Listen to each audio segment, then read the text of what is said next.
I've got some troubling news about England's royal family. Princess Catherine had entered the private Windsor briefing, expecting another routine discussion about the monarchy's future. Instead, one sealed palace file stopped her cold. Her hand remained on the first page, while the room fell silent around her. The documents did not merely mention Queen Camilla. They described a secret succession framework designed to preserve Camilla's authority, access, and influence, even after Prince William eventually became king. And Catherine immediately understood why that mattered. Before we go deeper into what this really means for the royal family, make sure to subscribe so you don't miss a single update. Catherine stared at the folder as a senior private secretary explained that palace archivists had uncovered it inside records from an earlier transition review at Windsor Castle. William stood beside her, sensing this was not routine paperwork. A royal transition review is an internal process used to prepare for how duties may change when one reign gives way to another. Yet these pages went further. They described guarantees preserving Camilla's household influence, access to the sovereign, and an advisory role during the opening phase of William's future reign. Catherine read one passage twice and stopped. William noticed her hand tighten before she looked at him. The disturbing part was not Camilla's future comfort or security. It was the quiet appearance of decisions touching her husband, their children, and the structure around them, all discussed without either parent being consulted. William took the file from her, his anger sharpening as he saw his accession treated like something that could be managed in advance. Catherine lowered her voice and told him not to move too quickly. First, they needed to know who had authorized it. William turned another page and found a handwritten routing code linked to an office connected with Camilla's household. The discovery worsened when Catherine noticed several amendments had been added after palace advisors rejected similar protections. Then she found the phrase that changed everything: Transition Continuity Protocol.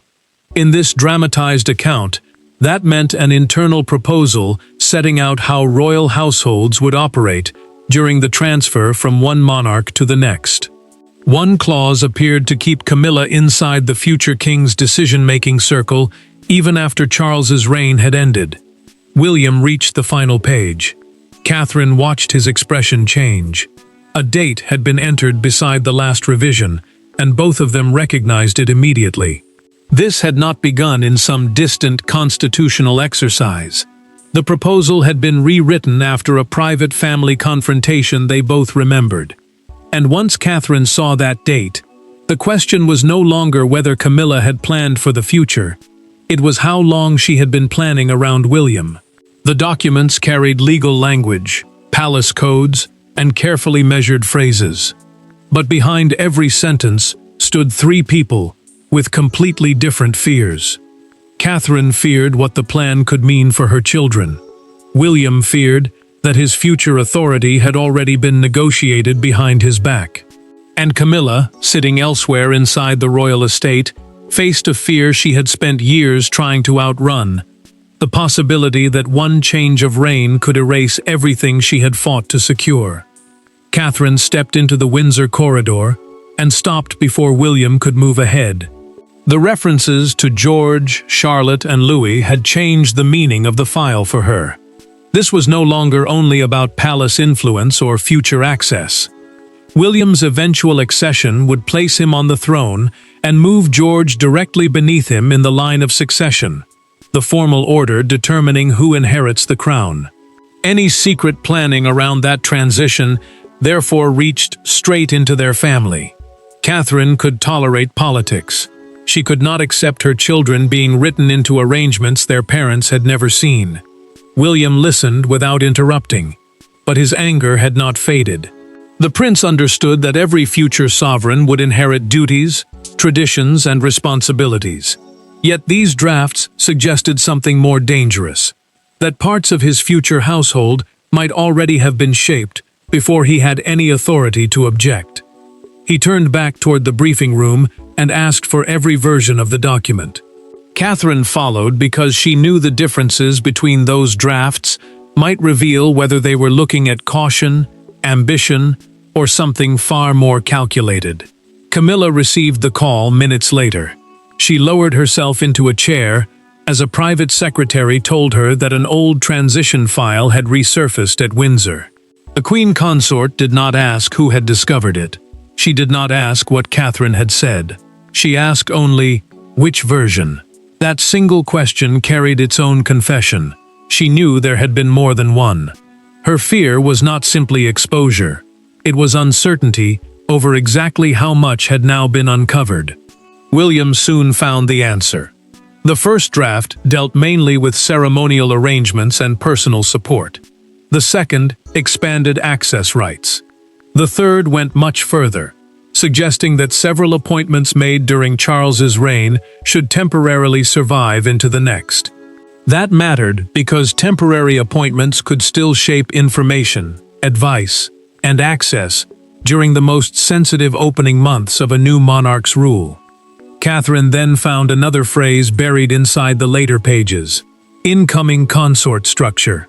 A consort is the spouse of a reigning monarch, meaning the wording pointed directly toward her future role beside William. She read the passage again and felt the same cold shock return. Someone had not merely planned for Camilla. Someone had been planning around Catherine too. William traced the strongest amendments to one repeated name. It was not Camilla's.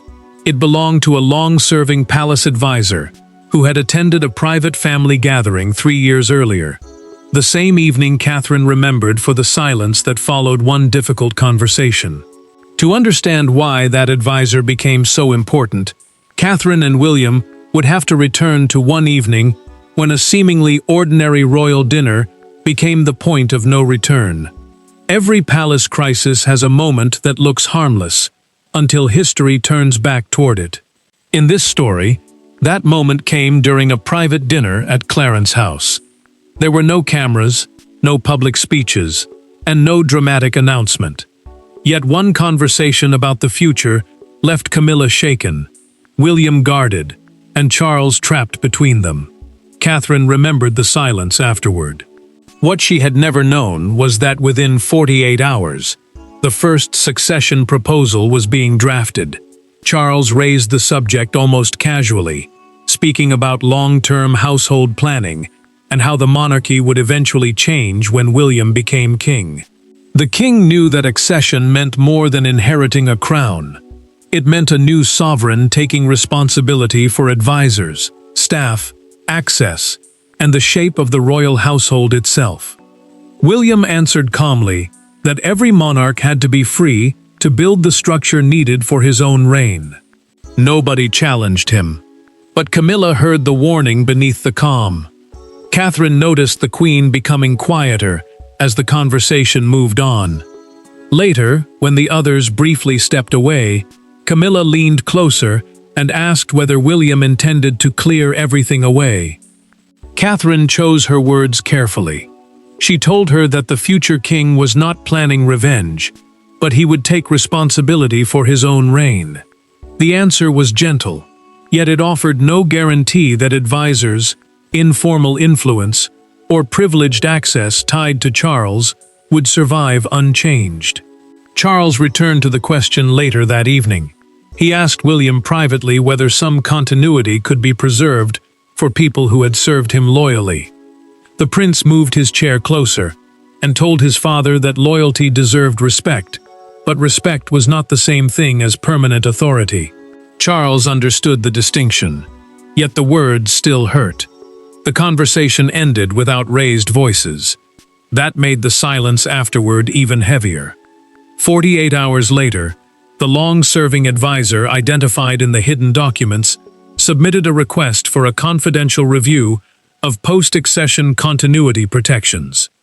In plain terms, that meant exploring which people, privileges, and arrangements might continue after one monarch's reign ended and another began. Catherine stared at the date because it was the first hard link between the Clarence House dinner and the scheme now sitting before her. Catherine then found something worse. The earliest draft had focused only on practical protections for Camilla's staff, residence, and personal security. Months later, new language appeared.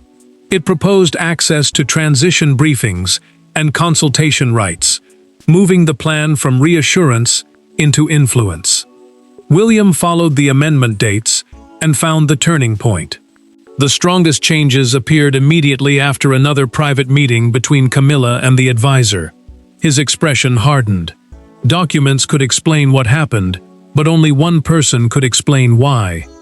The documents had explained how the scheme began. Now William wanted to hear why it continued, from Camilla herself. William did not send an aide. He did not request another written explanation. He carried the file himself. When Camilla entered the private Windsor sitting room, Catherine was already there, silent beside the fireplace, and William had placed the disputed documents on the table between them. For several seconds, nobody moved. Then the prince pushed the amended succession page toward her and asked the question that stripped away every layer of palace courtesy. "Did you approve this?" Camilla looked down at the page before answering. William had deliberately kept communications staff outside because he wanted no prepared statements and no layer of palace protection between them. Catherine remained beside him because the proposal reached directly into her future household and her children. The issue was not residence, security, dignity, or personal respect. It was whether anyone had tried to bind the next reign before it even began. A sovereign briefing is a confidential meeting where sensitive matters are placed before the monarch, and one clause suggested Camilla might retain access to that world after Charles was gone. Camilla defended the discussions at first. She said she had spent years learning how quickly royal acceptance could shift, and she would not apologize for wanting certainty about what happened to her when one reign ended and another began. William listened, but his expression barely changed. He told her that protection was one thing. Preserving influence over decisions belonging to a future king was something else entirely. Catherine finally stepped into the argument. She asked why George's future household appeared in the file, and why her own role had been discussed without her knowledge. Camilla looked directly at her, and insisted that the children were never targets. Catherine did not raise her voice. She simply answered that being included without consent was exactly the problem. That quiet response carried more weight than anger. Camilla then admitted she had authorized continuity discussions. She did not deny that. But she pointed to the strongest paragraph and said she had never requested access to William's sovereign briefings or demanded consultation rights after his accession. Her certainty changed the room. For the first time, the confrontation was no longer only about what she had done. It was about what someone might have done in her name. William turned the page and showed her the authorization code attached to the amendment. Camilla recognized the initials immediately. They belonged to the same long-serving advisor, connected to the earlier Clarence House dinner. Her anger vanished into alarm. She had allowed fear to open the door, but someone else appeared to have pushed it far wider. And Catherine reached for the earlier draft and froze again. Beside one approval line sat Charles's personal mark. Camilla's confession had complicated the truth, but Charles's mark made the next question unavoidable. How much power had the king actually given this proposal? Until that moment, William could still tell himself this had been a project built around his father rather than approved by him. Then the king's handwritten mark appeared at the bottom of an early draft. Charles read the page in silence when it was brought to him. He removed his glasses, set them beside the folder, and did not immediately defend himself. For William, that silence hurt more than anger. For Catherine, it revealed that the crisis was no longer about Camilla alone. Charles finally admitted that he had approved the original review. His intention, he said, had been narrow: protect Camilla's residence, personal security, staff support, and dignity after his reign ended. He had not meant to shape William's future court. Succession is the transfer of the crown from one sovereign to the next, and the king understood that the incoming monarch must be free to decide how that new reign operates. What began as reassurance, however, had clearly become something much larger. William asked the question he had been holding back. Why had his father never told him? Charles looked down before answering. He admitted that he feared the conversation would sound like distrust, as though he doubted his son would treat Camilla fairly. He believed the review would remain private and limited. William did not raise his voice. He told him that secrecy had created the very distrust he had hoped to avoid. Catherine watched the distance between father and son widen in real time. Charles said he had been trying to protect his wife from uncertainty. William answered that, in doing so, he had allowed other people to begin planning inside his son's future reign. The words landed hard because both men understood the difference between loyalty and authority. One belonged to family, the other belonged to the crown. Charles then compared the later drafts with the version carrying his mark. His expression changed.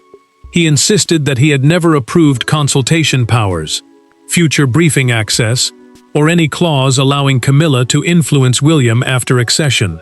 His early authorization had been reused as cover, while the proposal expanded far beyond what he had intended. Charles ordered the advisor's correspondence reviewed immediately. A private memorandum surfaced describing Camilla as a continuity figure who could help moderate William during the first year of his reign. The phrase suggested something deeper than protection. It implied supervision. William read it once and went completely still. Charles now understood the trap. Expose the scheme fully, and he risked humiliating Camilla's household. Ignore it, and he would betray his son's future authority. The king could no longer protect everyone at once, and the decision he made before sunset would leave one royal household fundamentally changed. By evening, the crisis had moved beyond angry questions. Charles signed a direct instruction terminating the entire transition project and removing the advisor who had expanded it. The decision was private, but its meaning was devastatingly clear. Camilla would retain every dignity properly attached to her position, yet no special mechanism would carry her influence into William's reign. When she received the decision, she did not argue. She simply folded the page once and sat alone with what remained. Charles made the boundary unmistakable. Every version of the transition continuity protocol was cancelled, and no future access guarantee could be discussed again without William's direct participation. The king also removed the advisor from all succession-related duties.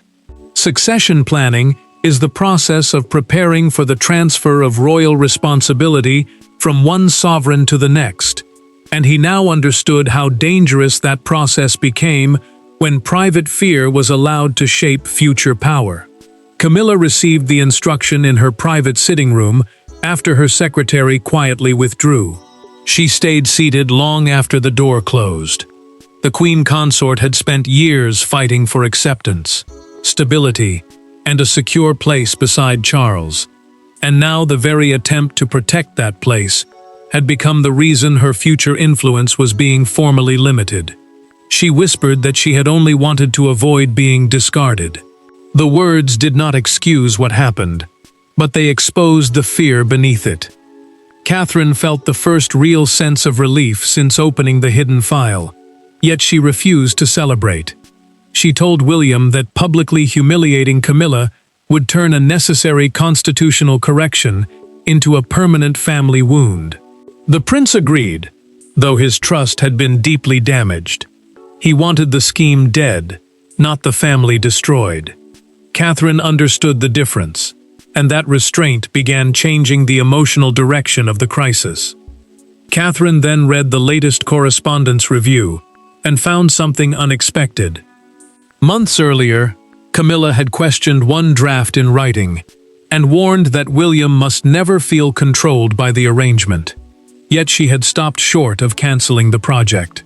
Her hesitation mattered. It proved she had recognized the danger, but allowed the process to continue anyway. The truth had become harder to reduce to one villain. Camilla had opened the door because she feared losing everything. The advisor had pushed the plan into far more aggressive territory. Charles had unintentionally given it legitimacy with his original approval. Catherine could now see how insecurity, loyalty, and silence had combined into something none of them fully controlled. Then, an unexpected request arrived that night. Camilla wanted to see Catherine privately. No Charles, no William, no advisors, no documents. For the first time since the file was opened, the next decision would not be made through palace machinery, but between two women facing each other alone. There were no officials taking notes when Catherine entered. No folders waited on the table. Camilla had deliberately removed every institutional barrier that had shaped the crisis. For once, the two women were not future queen and current queen, rival households, or names inside a succession plan. They were simply Catherine and Camilla. One felt betrayed, the other felt exposed. And what passed between them in that private conversation finally changed the direction of the entire story. Camilla had asked for the meeting at Clarence's house because she wanted no advisors, no secretaries, and no palace machinery speaking for either of them. Catherine accepted for one reason. The protocol was already dead. Nothing said in that room could restore it. The meeting was not about negotiation. It was about motive.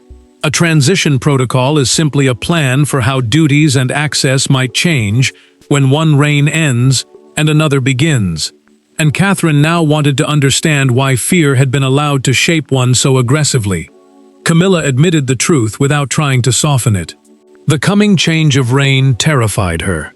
She had spent years fighting for acceptance that once seemed impossible, and she feared that after Charles, every hard-won place in the family would vanish at once. The queen consort said she had wanted certainty, not control. Catherine listened, but she did not let sympathy erase the damage. Catherine answered with the moment she could not forget. She described seeing her children referenced in the file and feeling completely frozen. Her fear had not been about title or status. It had been about motherhood. Someone had quietly planned around George, Charlotte, and Louis without asking the two people responsible for protecting them. Camilla lowered her eyes because she understood the difference. Camilla then revealed, through a documented account of the earlier drafting process, that she had nearly cancelled the project after reading the second version. She had objected to several clauses, but allowed herself to be convinced that formal guarantees were normal continuity planning. That hesitation now haunted her. She had disliked where the scheme was going, yet her silence had allowed it to continue. Catherine offered neither absolution nor revenge. She told Camilla that the only path forward was a clear boundary. Charles's reign belonged to Charles, and William's future reign had to belong to William. Fear could explain the mistake. It could not justify repeating it. Camilla finally agreed. Before Catherine left, she signed a written renunciation, giving up any claim to special transition privileges before Charles could demand it. That signature ended the private battle. But once the palace acknowledged that a succession review had been cancelled, the outside world erupted. By the next morning, what had begun behind locked palace doors had become impossible to contain. Broadcasters led with the cancelled succession review. Commentators argued over family loyalty, royal authority, and where one reign should end before another begins. Yet one public moment captured the mood more powerfully than any studio debate. Outside Buckingham Palace, a crowd gathered beneath the gates as newspaper boards carried the same stark message. William's future reign would not be negotiated in advance. The palace moved first. In this dramatized storyline, a tightly worded statement confirmed that an internal future household review had been terminated, and that decisions belonging to a future sovereign would remain with that sovereign when the time came. A future household review simply means planning how staff, advisors, duties, and access might change under a new monarch. The wording was restrained, but the message was unmistakable. Whatever had been attempted behind closed doors was over. Catherine watched the coverage with growing discomfort. She had never wanted the crisis turned into a public contest between herself and Camilla. William understood that, and reminded her that her restraint had stopped the family from tearing itself apart when anger would have been easier. The prince told her quietly that refusing humiliation had protected more than Camilla. It had protected the monarchy from becoming a spectacle of personal revenge. Camilla faced the headlines differently. One front page portrayed her as defeated, another as frightened, and another as a royal figure who had reached too far. She closed the newspaper and told Charles she would not challenge the correction publicly. The king reached for her hand. He knew she had crossed a boundary, but he also understood the fear that had pushed her toward it. Neither tried to pretend the damage had vanished. Then the evening broadcast changed the emotional temperature. In this fictional sequence, a presenter outside Buckingham Palace held up a front page dominated by 5 words: "The next reign belongs to the next king." Hundreds remained gathered near the palace railings, as the story shifted from family drama into a national argument about where royal influence should end. The palace then confirmed another crucial detail in its fictional account. Camilla had voluntarily surrendered any claim to extraordinary transition consultation before being formally required to do so. That single act changed the tone. The story was no longer only about exposure.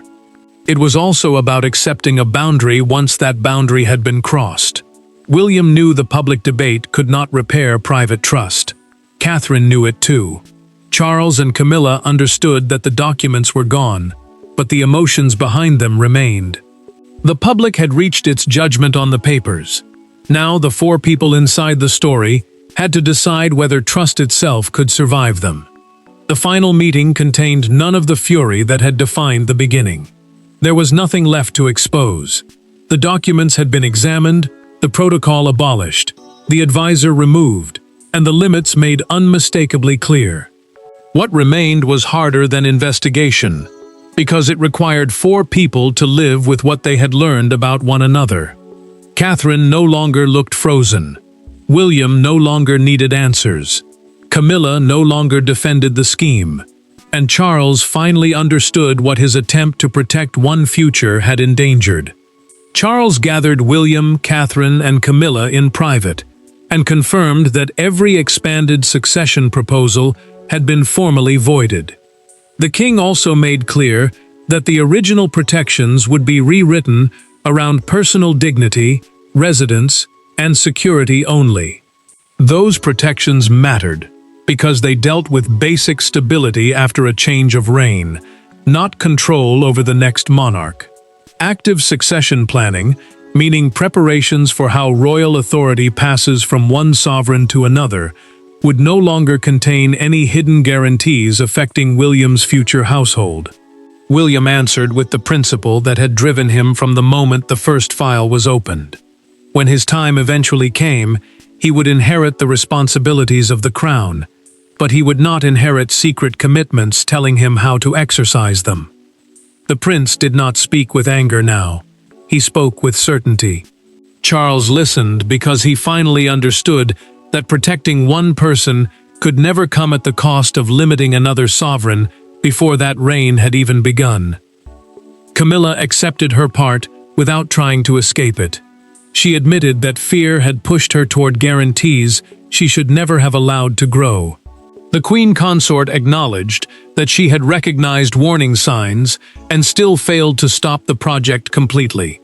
Catherine listened, then told her that trust would take time.